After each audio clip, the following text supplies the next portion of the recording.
Welcome to the Mindfulness Meditation Podcast presented by the Rubin Museum of Himalayan Art, a global museum dedicated to bringing greater awareness and understanding of Himalayan art to people around the world.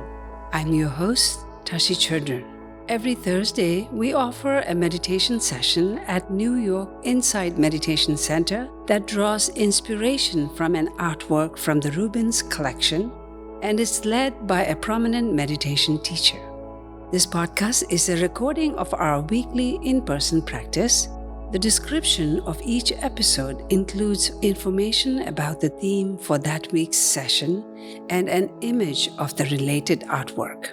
Our Mindfulness Meditation Podcast is presented in partnership with Sharon Salzberg and teachers from the New York Inside Meditation Center, the Interdependence Project, and Parabola Magazine, and supported by the Frederick P. Lenz Foundation for American Buddhism. And now, please enjoy your practice. Good afternoon, everyone, and Tashi Deleg. Welcome. Welcome to the Rubin Museum of Himalayan Art's Mindfulness Meditation Program here at New York Inside Meditation Center. I'm Tashi Chudran, Himalayan Programs and Communities Ambassador, and I'm delighted to be your host today. So the Rubin is a global museum dedicated to presenting Himalayan art and its insights, and we're so glad to have all of you join us in person and online for this weekly program where we combine art and meditation. Inspired by our collection, we will first take a deep look at the work of art we have chosen today, and we will then hear a brief talk from our teacher, Lavina Shamdasani, and then we will have a short sit, about 15 to 20 minutes, for the meditation guided by her. Let's take a look at today's theme and artwork. The artwork for today's session is this beautiful Chengwa, is what we call in Tibetan, mala, or some of you may be familiar with the word rosary in Christianity. So this prayer beads, the mala Chengwa is origin from Tibet, dated 19th century. This is turquoise, bone, and silver. This is about 27.5/8 into 3.5/8 and 1/4. So this is a ritual object. The theme for this month is Serenity. And so prayer beads are an integral part of Buddhist practice. They can help practitioners to recite mantras with conscious intention, prompting a greater sense of inner peace and tranquility. So in Tibetan Buddhism, prayer beads are used to count the recitations of prayers and mantras, a process that allows the practitioner to accumulate merit. And so in this longer prayer beads, there is 108 beads in one strand. There's many different symbolism.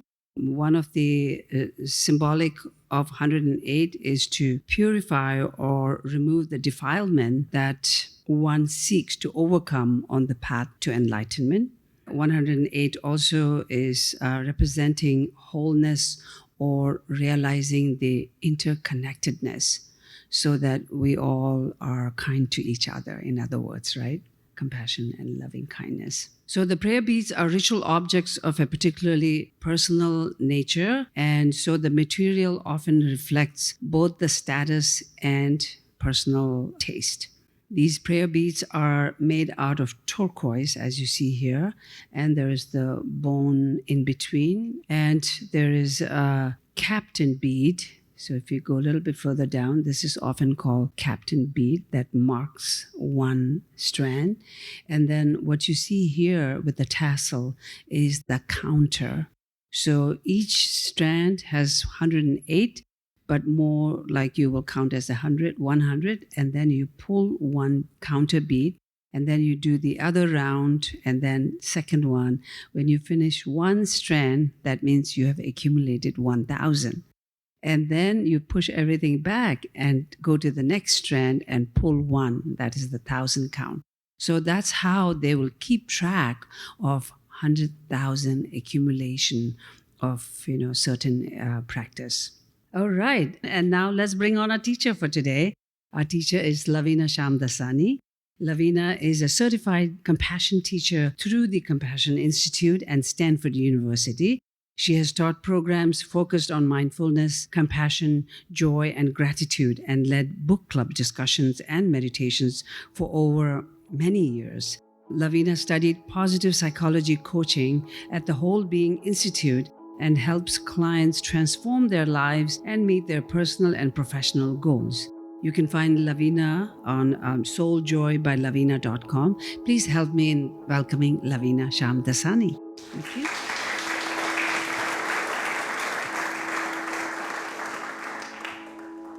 Thank you, Tashi, for the very warm welcome.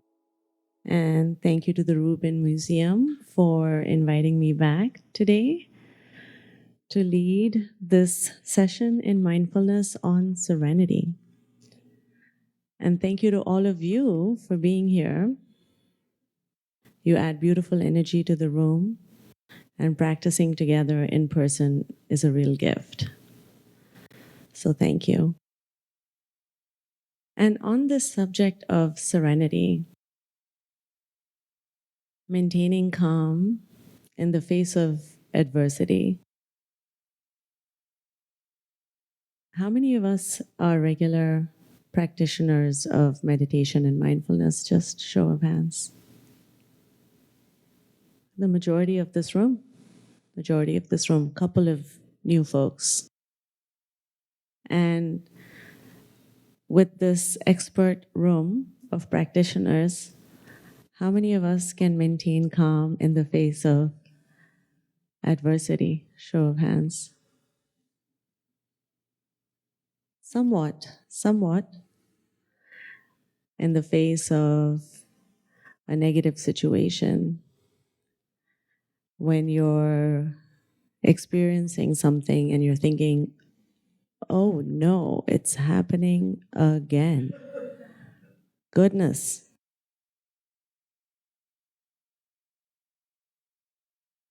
And so, what is serenity? It's exactly that, being able to see this negative situation unfold and remaining steady, remaining grounded.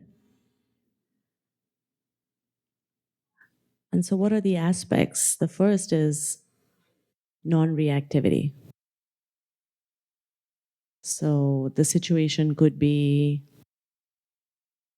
something in the workplace, something at home.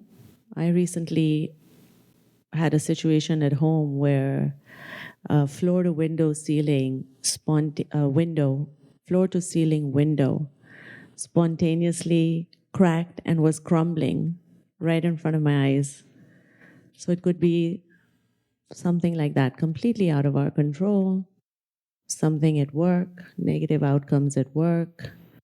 And really, where it hits hardest is with loved ones. Can we relate to that? Someone we love is hurting us, or demonstrating unskillful behavior, as I like to call it, demonstrating unskillful behavior. What then? So the first is non-reactivity, maintaining calm. Easier said than done. Our innate response might be to lash back out, to reflect the unskillful behavior right away, or to crumble into inner turmoil and escalate the unrest that is being biologically created. We can't avoid it. Our bodies are wired to increase heart rate. Our bodies are wired to become tense. Evolution just hasn't caught up where we can stay calm in these situations. So there's that energy, non-reactivity in the face of this energy. And so the first is, how do you let this energy dissipate? This is the moment that I really want to tap into today. Of course, there's non reactivity, there's maintaining equanimity, maintaining a calm mind, so we know how best to respond in the face of a crumbling window. How best do we respond? Or in the face of a negative work situation, we need to maintain a calm mind to make good choices. We don't have to fight back anymore, and we don't have to take flight, but our bodies are wired to fight or flight. So, non reactivity. Second, maintaining balance of mind, very important. But before any of that, it's just acceptance. It's acceptance. When I said, oh my goodness, this is happening again, we think we have shielded ourselves from negativity, from pain, but we're vulnerable, aren't we? To love is to be vulnerable. And I am a big proponent of staying in the love sphere, because to shield ourselves entirely from being vulnerable, we would have to be in some kind of a dark box, isolated, depriving ourselves from the many joys of life. So we have to love, and therefore we're vulnerable. So non reactivity, balance of mind, acceptance that in our vulnerability we will be hurt. That's hard, but accepting that. And finally, staying in the present moment in these situations, staying in the present moment, especially when we have to act fast. We may have to act fast to save our lives or to prevent further disaster. And when we're dealing with other humans, we have to act fast to dissipate the energy, not to reflect the negativity, because we're simply perpetuating the cycle of pain, hurt and pain, hurt and pain. And so that is why I chose our object of art today. Does anyone own a pair of prayer beads, as they're referred to, rosary? 4 of us, 5 of us, I think, in the room. And I like to think about these as calming beads. And in that moment of heightened energy, sadness, and pain, if time allows us to grasp our rosary or our meditation beads or our calming beads,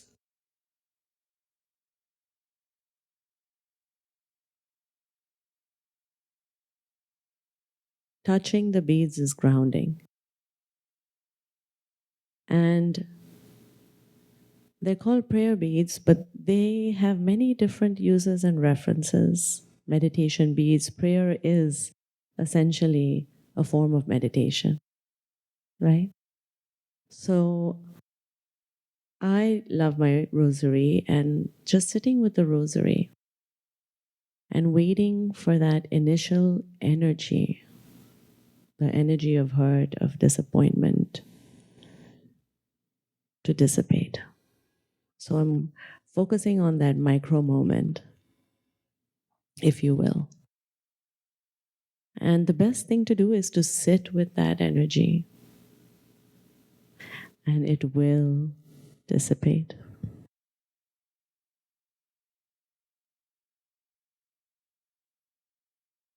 Our habitual patterns might set us off on unskillful behavior, but if we can do anything different, we are succeeding.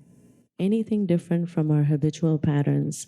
So sitting with a rosary bead, or taking a walk, or listening to your favorite song in that moment, or doing jumping jacks, literally.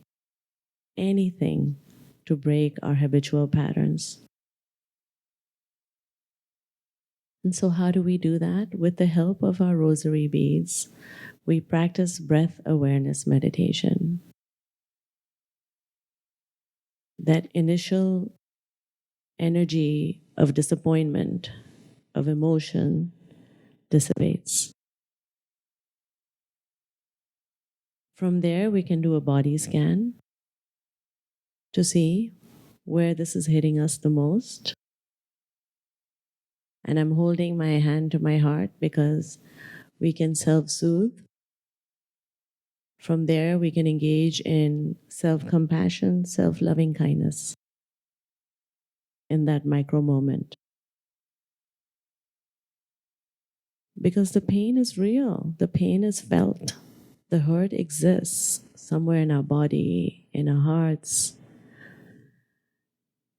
And we have to heal. We have to think about what we need the most. And so we can offer self loving kindness to ourselves, self compassion to ourselves in those moments. Maybe writing down what it is we want in this moment. Do we need to be with a friend? Do we need to share? Do we need to listen to music, walk, movement? And giving ourselves, allowing ourselves, whatever it is that we need.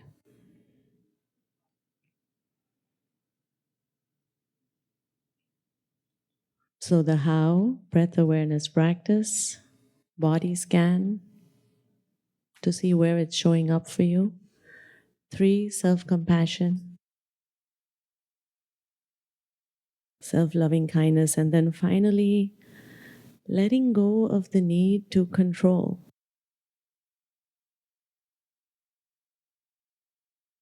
Of the need to fix the situation right away. This is very important. To fix the situation right away. Oh my goodness, this is happening again. And we're thinking, I don't want this to happen right now. I need this to stop. But we can't. So acceptance and letting go.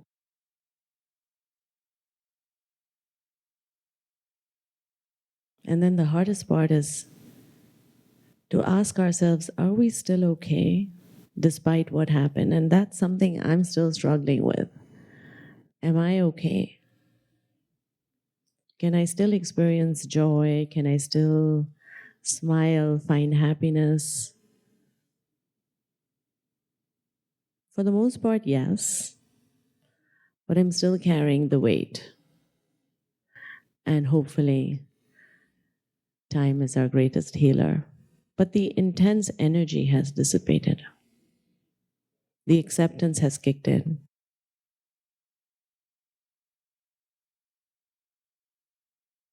I'm hoping now I will lead you in a meditation where we can do these things: breath focused practice, body scan, and finally self compassion, offering ourselves some self compassion, self loving kindness.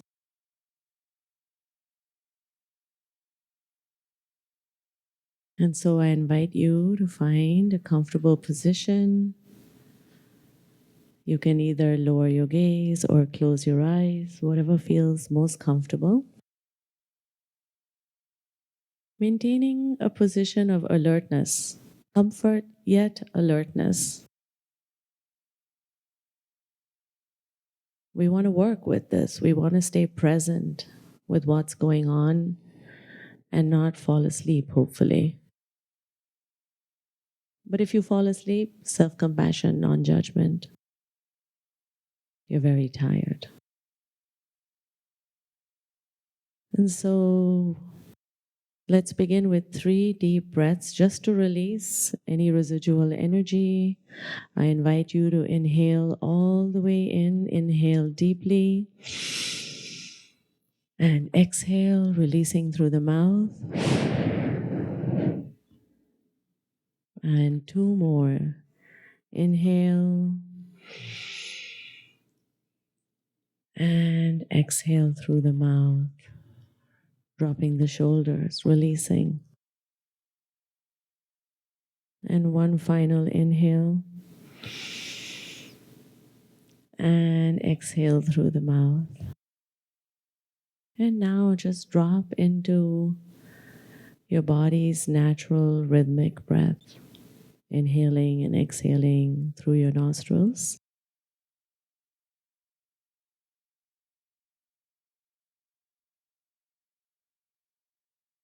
And really noticing the breath, bringing your attention to where the sensations of the breath are most prevalent for you.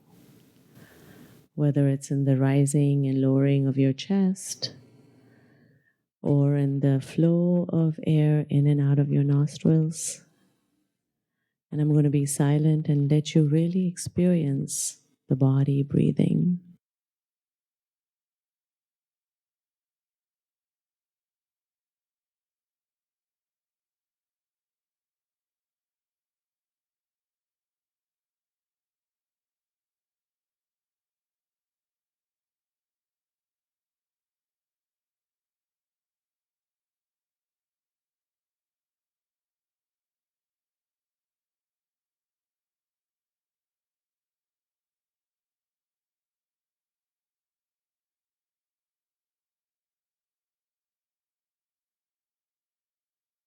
And if your mind wanders from the breath, notice. Notice where your mind goes. Honor the thought that comes up. No resistance to thinking. Gently release the thought and again bring your attention to your breath.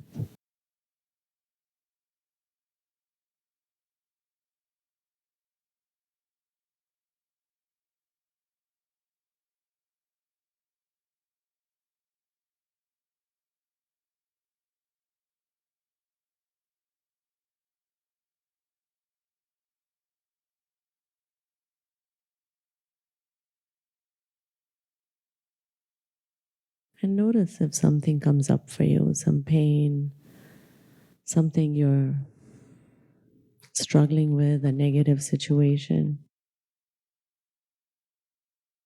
And in this simple breath awareness practice, release with each exhale. Inhale a little bit of light, and with each exhale, release a little bit of that energy, a little bit of that pain.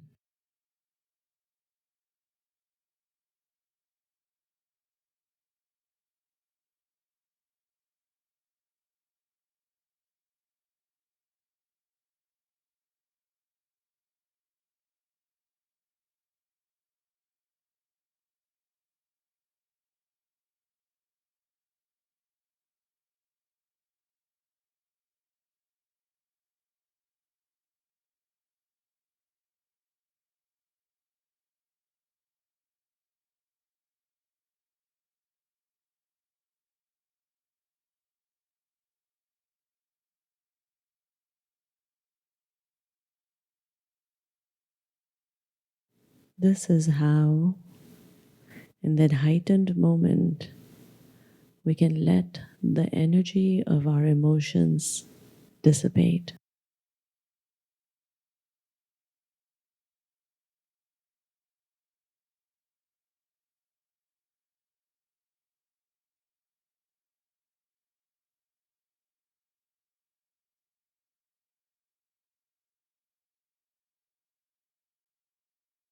Inhale love.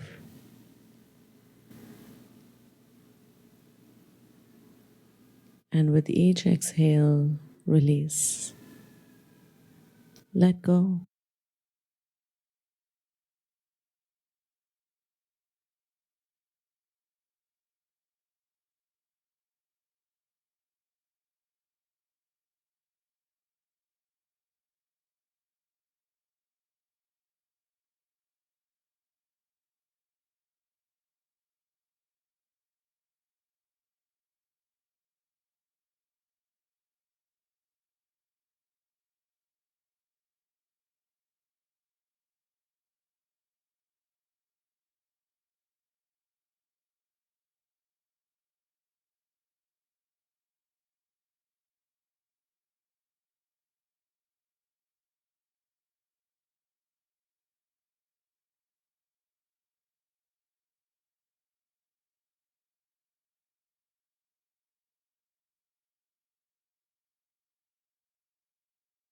And now bring to mind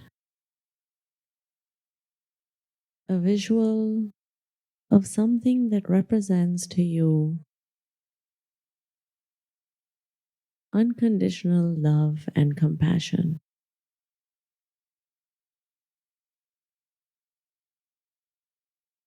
It could be a dear friend, it could be a pet, an object in nature, the vast ocean, the sun emanating its warmth,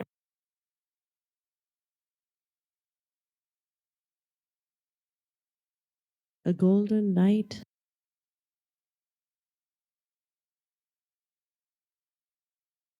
and really notice the warmth that this compassionate image is radiating.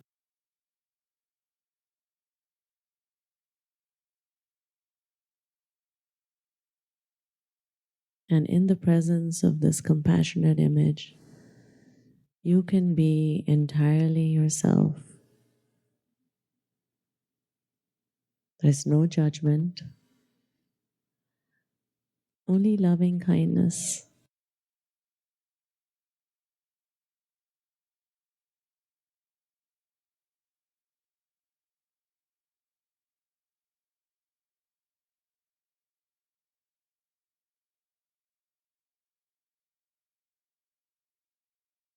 You are the recipient of this boundless love, boundless compassion.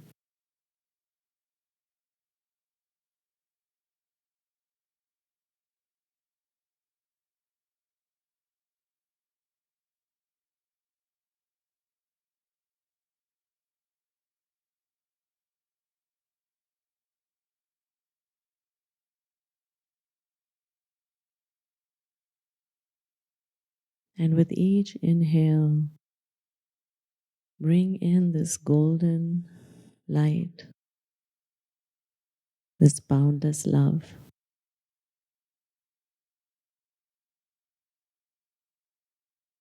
Let it flourish you, heal you, soothe you.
And releasing the visual. Just being, resting.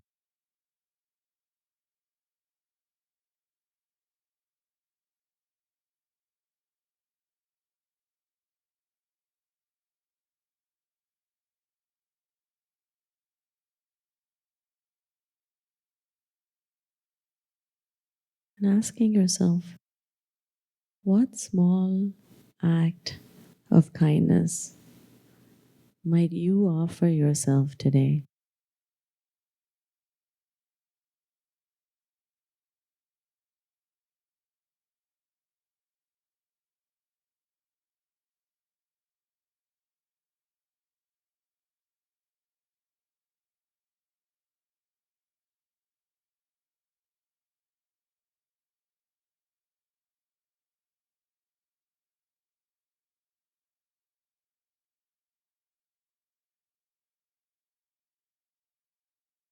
Hopefully, you have a long list.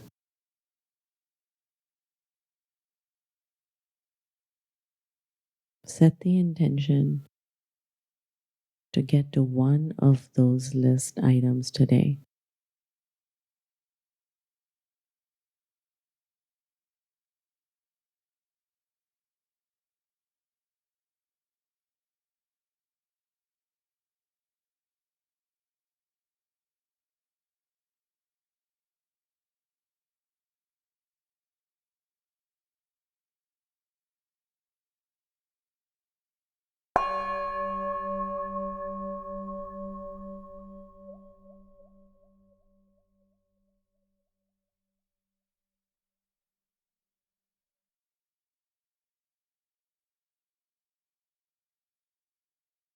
And when you're ready, gently open your eyes.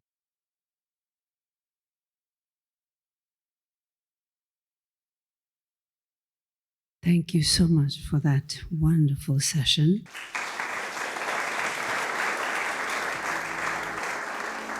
That concludes this week's practice.